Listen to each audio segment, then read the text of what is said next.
Umbrella Academy, c'est une série qui compte pour moi. J'étais là à la sortie de la saison en 2019 et j'ai été là à chaque sortie des autres saisons et à chaque fois j'étais satisfait. Ce fut pas le cas pour tout le monde, surtout à partir de la sortie de la saison 3. Les gens n'étaient pas satisfaits et moi-même j'étais un peu confus de la qualité, surtout au niveau des effets spéciaux. Et on va pas se mytho, la série perdait petit à petit de son aura. Le personnage d'Allison qui est devenu complètement horrible, les nouveaux personnages qui meurent à la chaîne et qui donc au final ne servent à rien. Les seules choses qui me faisaient tenir, c'était le personnage de Victor, Klaus, Reginald, mais surtout Ben. Je trouvais ça bizarre que pendant toute la série, on ne nous dise jamais comment il est décédé, qu'on nous parle d'un incident de Jennifer dans la saison 3 et qu'au final, il aura fallu attendre la saison 4 pour avoir des réponses. Comme toute série dont on est fan, on attend chaque saison avec impatience.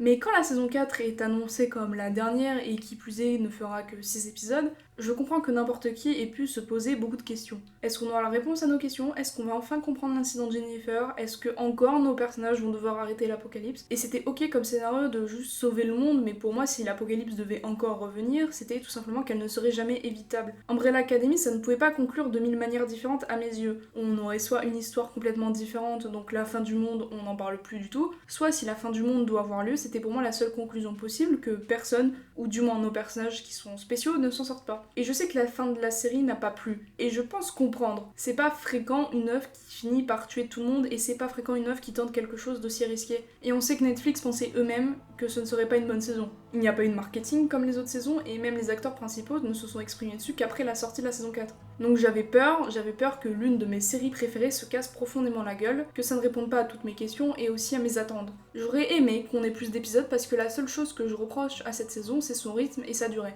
L'arc narratif autour de Ben et Jennifer était pour moi à son début incroyable, mais avec aussi peu d'épisodes, on a vite eu une relation très expédiée et c'est quelque chose que j'ai trouvé dommage. De même où je pense que la relation entre 5 et Layla aurait pu être plus intéressante si on avait eu un épisode complet sur leurs aventures pendant cette année. Les épisodes sont rapides et l'histoire du coup en elle-même n'est plus aussi impactante parce que la seule chose qui nous fait rester ce sont les personnages. J'ai vu pas mal de gens dire que les personnages n'agissaient pas comme ils étaient avant. À part pour Allison, je suis plus ou moins d'accord, mais pour le reste des personnages, moi j'en ai trouvé ça plutôt logique. Entre la fin de la saison 3 et la saison 4, nous avons un time skip de 6 ans. En 6 années, Layla et Diego sont devenus parents, avec une vie basique. Victor a refait sa vie au Canada, Klaus, sans ses pouvoirs, a perdu toute confiance en lui, et Ben est juste resté Ben. Et j'ai du mal à comprendre comment on peut reprocher à ces personnages de se comporter différemment quand juste leur condition de vie n'a pas été la même pendant 6 années. J'ai pas eu l'impression que certaines de mes questions n'ont pas eu de réponse. Je voulais l'incident de Jennifer, je l'ai eu, et moi personnellement ça me suffisait parce que le reste des questions,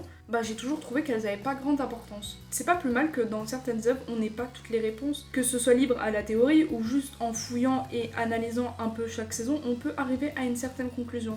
C'est un truc qu'on fait beaucoup dans la communauté de cinéma, ce n'est pas d'apprécier quelque chose qui ne soit pas expliqué.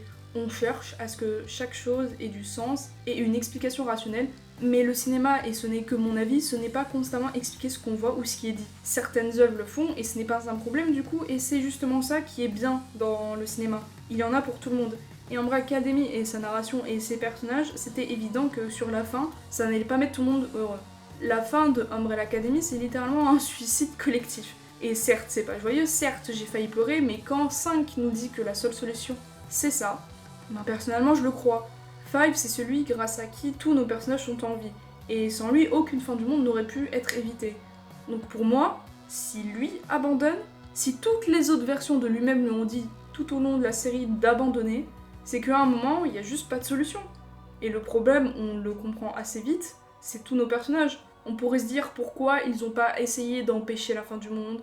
La différence avec toutes les autres saisons, c'est que certains de nos personnages, Allison, Diego et Layla, ont des enfants. Et beaucoup, je pense, surestiment l'amour qu'un parent peut avoir pour ses enfants. Donc quand on leur dit que leur disparition annulera la présence de la fin du monde, tout le monde est d'accord. Tout le monde se dit que c'est la solution la plus simple, du moins pour que ces enfants et que ces personnages normaux n'aient pas à eux aussi mourir. Parce que la fin du monde, elle n'impacte pas que nos personnages, elle impacte chaque univers où elle a lieu, des milliards et des milliards de vies. Donc 6 vies contre des centaines d'univers et donc des milliards de vies humaines, c'est pas grave en fait. On est touché parce qu'on les connaît, parce qu'on les apprécie, mais avec un minimum de bon sens, on sait que c'est la bonne chose à faire. Ou moi, je pense que c'était la bonne chose à faire. Mais en nous montrant qu'il ne reste qu'une seule et même timeline et que la fin du monde n'a pas lieu, moi ça m'a convaincu que c'était utile et nécessaire cette fin. Pour le bien de l'humanité finalement. N'en déplaise à certains qui ont trouvé la saison moche visuellement, moi je trouve que soit ça va, soit c'est magnifique, la réalisation a su donner un sens à leur mort. Le simple fait qu'elle ait lieu dans leur maison complètement détruite, ça prouve juste que l'Umbrella Academy, faut la laisser partir, et j'ai souffert de la laisser partir, mais à mes yeux, c'était extrêmement bien fait.